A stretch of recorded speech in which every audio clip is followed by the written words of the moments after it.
अस्सलाम वालेकुम कैंसेरियंस, मैं हारिस अज़मी प्रोफेशनल एस्ट्रोलॉजर आपकी खिदमत में हाज़िर हूँ। इस हफ़्ते की एस्ट्रोलॉजिकल रिसर्चेज़ लेकर बहुत तेज़ी से कुछ ही मिनटों में मैं कोशिश करूँगा कि इस हफ़्ते जो एस्ट्रोलॉजिकल साइंसेज़ हैं वो आपके साथ क्या सलूक करने वाली हैं उसके बारे में थोड़ी सी अपनी राय प्रोफेशनल अंदाज से दूँ। ये हफ़्ता 14 नवंबर से शुरू होकर 20 नवंबर तक जाएगा। एक ही तब्दीली है और पिछली जो चेंजेस 5 नवंबर से आई थी एस्ट्रोलॉजिकली सोलर सिस्टम में, उसका इम्पैक्ट बहुत बड़ा हो चुका है इस वक्त पॉजिटिवली, और उससे क्या क्या आपको फ़ायदे हैं वो तफसील बयान करता हूँ। लेकिन जो इस हफ्ते का इवेंट है पहले उसे डिस्कस कर लिया जाए। 19 तारीख को चांद ग्रहण होगा। आपका रूलिंग प्लैनेट है चांद। अगर उसे ग्रहण हो तो जाहिर बात है कि आपकी ज़ात पर जो कुदरती तरह की सिफ़ात होती हैं जिन्हें हम फितरत कहते हैं, nature, your skills, your thinking abilities, your spirituality, your emotions, your love, your in सब में थोड़ा झोल ज़रूर आएगा। बट ये बात तो तय ही है कि जिनमें थोड़ा सा झोल आए, अगर वो थोड़े से ही झोल से डगमगा जाएं तो थे ही कमज़ोर। और ये बात तय है कि अगर if you have worth, if you have strength और थोड़ी सी वाइब्रेशंस आ भी जाएं तो आपको कोई ज़्यादा प्रॉब्लम नहीं होनी चाहिए। But this is your ability to जज योर सेल्फ कि आप हल्के लोगों में से हैं या सेहतमंद या ताकतवर लोगों में से। बहरहाल जो चांद को ग्रहण लगना है ये फुल मून होगा, ग्रहण पूरा नहीं है। इस ग्रहण को हम लूनर पार्शल एक्लिप्स कहेंगे, बट चांद उस दिन पूरा होगा।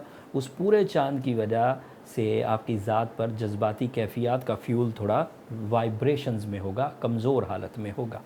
एस्ट्रोलॉजिकली भी ये बात प्रूव है। सब एस्ट्रोलॉजर वैदिक हों वेस्टर्न हों, जो भी एस्ट्रोलॉजी फॉलोअर्स हैं उन्हें ये पता है कि चांद ग्रहण थोड़ा सा जज्बाती कैफियत को प्रॉब्लम करता है। आपके 11th एंगल पर है तो दैट मीन्स कि कोई बड़ा मुनाफा जो आपको फ़ौरन होने वाला था वो थोड़ा लेट हो सकता है, लेकिन उसमें परेशान होने की ज़रूरत नहीं है। ये पिंच कर सकता है, डिले कर सकता है, डिज़ास्टर प्रोड्यूस नहीं कर सकता। ये इतना बड़ा ग्रहण नहीं है। ये क्योंकि आपके फर्स्ट हाउस का रिप्रेजेंटेटिव है तो हो सकता है कि एट दैट डे 19, 20 और 21 तारीख को आप थोड़े लथार्जिक दिखें, आपकी पर्सनालिटी इतनी अट्रैक्टिव ना रहे, या आपकी जो फेस वैल्यू है वो थोड़ी डाउन हो। तो this is the only a possibility. But otherwise जो मेरे पास खबरें हैं वो बहुत अच्छी हैं। इसका टाइम क्या होगा ये किन इलाकों में दिखा जाएगा, मैं कोशिश करके एक अलग वीडियो बना दूंगा, उसमें देख लीजिएगा। तो इतने ज़्यादा परेशान होने की ज़रूरत नहीं है। सन आपके यहाँ 5th एंगल पर है। This is an ideal angle for sun, जिसकी वजह से आपको डील मेकिंग में, इन्वेस्टमेंट्स में, लव लाइफ में, सेल्स एंड परचेज में, ट्रेडिंग में एंड ट्रैवलिंग में बहुत फ़ायदे हैं। तमाम वो कैंसेरियन जो किसी ख़ास शोबाए ज़िंदगी में अपना रिज़्क़ रोज़ी हासिल कर रहे हैं, उन ख़ास शोबाए ज़िंदगी के मैंने नाम अभी गिनवाए, वो ट्रेडिंग में है, वो ट्रैवलिंग में है, वो इन्वेस्टमेंट्स करते हैं, वो चीज़ें सेल परचेज़ करते हैं, ये उनके लिए फ़ायदेमंद सीज़न है। फिर मार्स उनके यहाँ 5th एंगल पर ही है, और 5th एंगल मार्स का ही अपना घर है, और मार्स अपने घर में हो तो सेहत बहुत अच्छी रहने वाली। तो अगर कोई कैंसेरियन ऐसा है जो सेहत की किसी शिकायत में मुब्तला है, उम्मीद ये है कि उससे मार्स की सपोर्ट से उसकी सेहत की कमज़ोरी या शिकायत जाती रहेगी। मरकरी भी इसी 5वें घर में, this is big one. Mercury अगर 5th एंगल पर हो कभी भी कैंसेरियन के लिए, तो उससे जो एजुकेशनल एक्टिविटीज़ हैं ये बढ़ जाएंगी। उससे आपका जो विजन है वो ब्रॉड हो जाएगा, डीप हो जाएगा एंड बड़ा हो जाएगा। गहरा सोचेंगे, एक्यूरेसी आएगी। लंबा सोचेंगे तब भी कंसंट्रेशन लूज़ नहीं करेंगे। ऐसी चीज़ अगर किसी कैंसेरियन को मुयस्सर हो तो उससे उसका दिमाग बहुत तेज़ चला करता है। अब दिमाग जिनका तेज़ चले वो कोई भी काम कर ले। ज़्यादातर दिमाग का तेज़ चलना जो बहुत अच्छा रहता है वो स्टूडेंट्स के लिए, वो अच्छी परफॉर्मेंसेस दे सकते हैं। बेहतरीन educational activities, institutional achievements, higher education, concentration, documentation, examinations, ये सब में मरकरी का रोल अहम होता है, और इन सब में आपको ये फ्यूल मुयस्सर है एट द मोमेंट। और अगर मरकरी अच्छा हुआ तो ऑटोमेटिकली आप अपने एनिमीज़ पर हावी होने लगते हैं, ऑल टाइप ऑफ एनिमीज़। अगर आप ही अपने दुश्मन हैं तो भी अपने आप पर हावी हो जाएंगे। आप गलत चीज़ें करते थे, ये this is your enemy behaviour with your self, या आप इसको ठीक कर जाएंगे।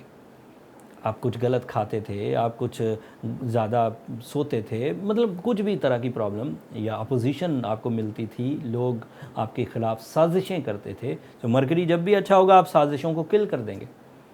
मरकरी जब भी अच्छा होगा आप साजिशों के झंझट से बाहर आ जाएंगे। मरकरी जब भी अच्छा होगा बुरी आदतों से बाहर आ जाएंगे। मरकरी जब भी अच्छा होगा बुराइयों से या नाराज़गियों से बाहर आ जाएंगे, इवन कर्ज़ों से भी। So this is the plus point from the mercury, और ये ट्रिपल स्ट्रेंथ में मौजूद है। मरकरी अकेला होता तो थोड़ी सी परफॉर्मेंसेज देता, लाइक 17-18%, बट सूरज और मार्स की सपोर्ट से इसकी परफॉर्मेंसेज 34% हो चुकी है। That means you are on your maximum in your mind sciences with high profit levels.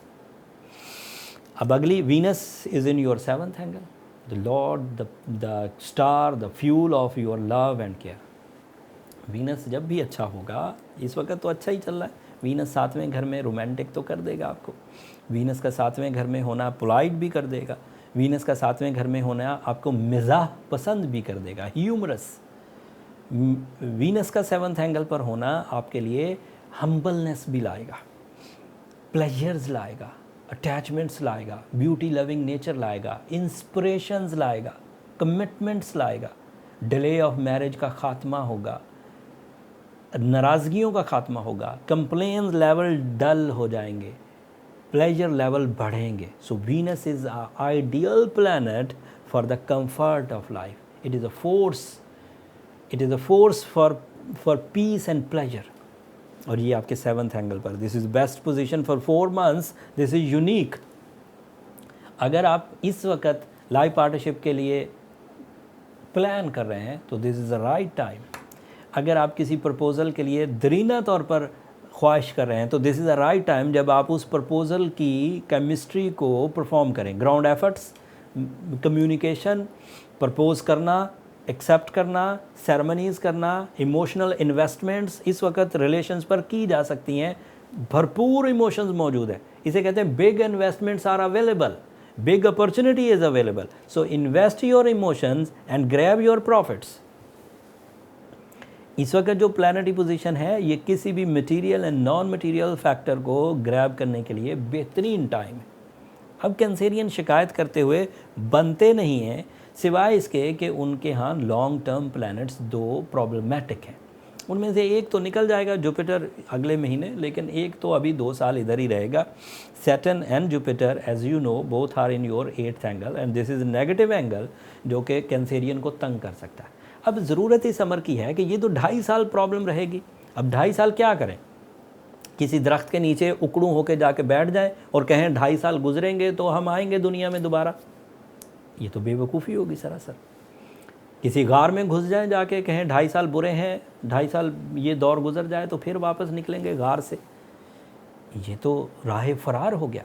ये तो मुनासिब नहीं है कि आप इस परेशानी से बाहर निकलें। अंधेरा भी तो रोज़ आता है, उससे भागते क्यों नहीं हैं? अंधेरा रोज़ आता है, आप उसे रोज़ काउंटर करते हैं।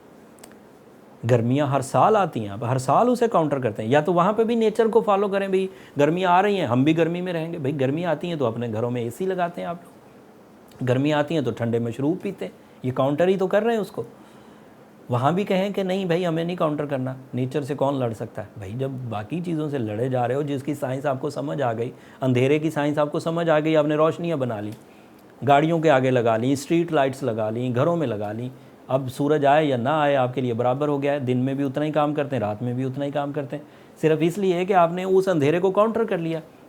अदरवाइज़ वो बिहेवियर ऑफ सन ही तो था, एक एस्ट्रोलॉजिक ही थी, तो एक कानून था सितारों का, फल्कियाती कानून के मुताबिक सूरज एक नेक्स्ट एंगल पर चला जाता है, वहाँ से आपको रोशनी देने से इनकार कर देता। आप लाख उसकी मिन्नत समाजत कर लें कि रोशनी दे दो, वो नहीं देता। पूरी हुकूमत की मशीनरी लग जाए, पूरी अर्थ मूविंग मशीन्स लग जाएं कि भाई आ जाओ रोशनी दे दो, वो नहीं देगा। आपको एडजस्ट होना है। हर रोज़ आ जाएगी रात, आप किसी को ब्लेम भी नहीं कर सकते ये क्यों आ गई, आप ही को एडजस्ट होना है उसके साथ, और आप एडजस्ट हो गए।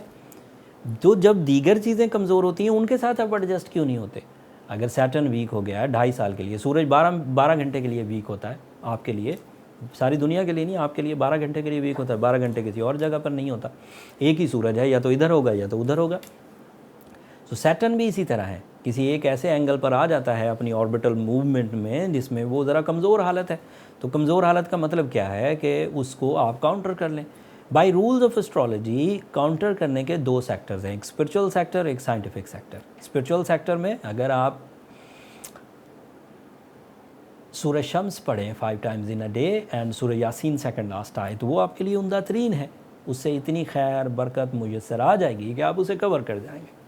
एंड इसी तरह अगर आप scientifically being a Cancerian Ruby पहने, एमरल्ड पहने, ये ऐसे फ्रेंडली स्टोन्स हैं जिनकी रेडिएशन आपके लिए कुछ बूस्टर, कुछ रिपेयरिंग की वजह बनेगी।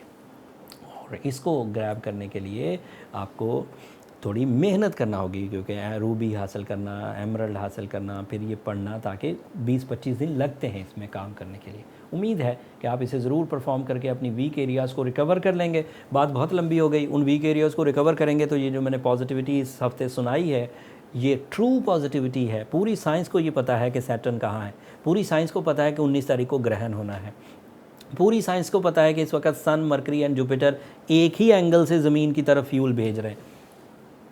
इसमें शक या गुंजाइश नहीं है किसी दूसरी बात की, किसी दूसरी राय की। जिस तरह लेट्स से इस वक्त दिन के अगर 5 बजे हैं तो पूरी साइंस इस बात पर मुत्तफिक है कि पाकिस्तान में 5 बज रहे हैं।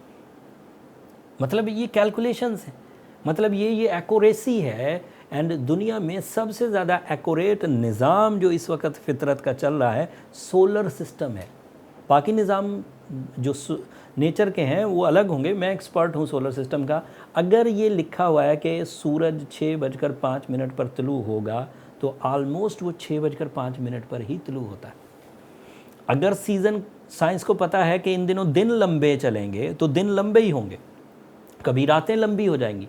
ये एक थ्योरेटिकल है, ऐसा नहीं कि ऐसा कभी हुआ तो नहीं था अब हो गया इस दफ़ा, ऐसा नहीं होता। सूरज अपनी तरफ चल रहा है, चाँद अपनी तरफ चल रहा है। कुरान में जिक्र है ना चाँद से हो सकता है कि वो सूरज को जा पकड़े, और ना सूरज से ही मुमकिन, ना रात से ही मुमकिन है कि वो दिन से पहले आ जाए। मतलब ये सूरह यासीन की आयतें हैं, मैं कुछ अल्फाज मिक्स कर गया हूँगा, बट ये हकीकत है। ये दोनों आपस में कभी नहीं मिल सकेंगे, एक दूसरे के पीछे ही आएंगे, कभी इकट्ठे नहीं होंगे। जिस दिन इकट्ठे हो गए शायद उस दिन वो आखिरी दिन होगा। एज़ यू नो कुछ एस्ट्रोलॉजिकल चेंजेस आनी है जिस दिन क़यामत आनी, बट वो बहुत दूर है। बात को यहीं ख़त्म करते हैं। अपनी दुआओं में मुझे और मेरी टीम को ज़रूर याद रखिएगा, वो हमारे लिए बहुत कीमती हैं। अगले हफ्ते सूरज अपना एंगल बदल देगा, वो नेक्स्ट वीक में एग्जिस्ट करता था, इसलिए मैंने इस वीक में आपको डिस्कस नहीं किया। एंड अपने मोहब्बतों का इजहार चैनल की सब्सक्रिप्शन की सूरत में ज़रूर कर दीजिएगा, उससे ज़रा हमारी हौसला अफजाई हो जाती है। अगले हफ्ते तक के लिए अल्लाह ने के बाद।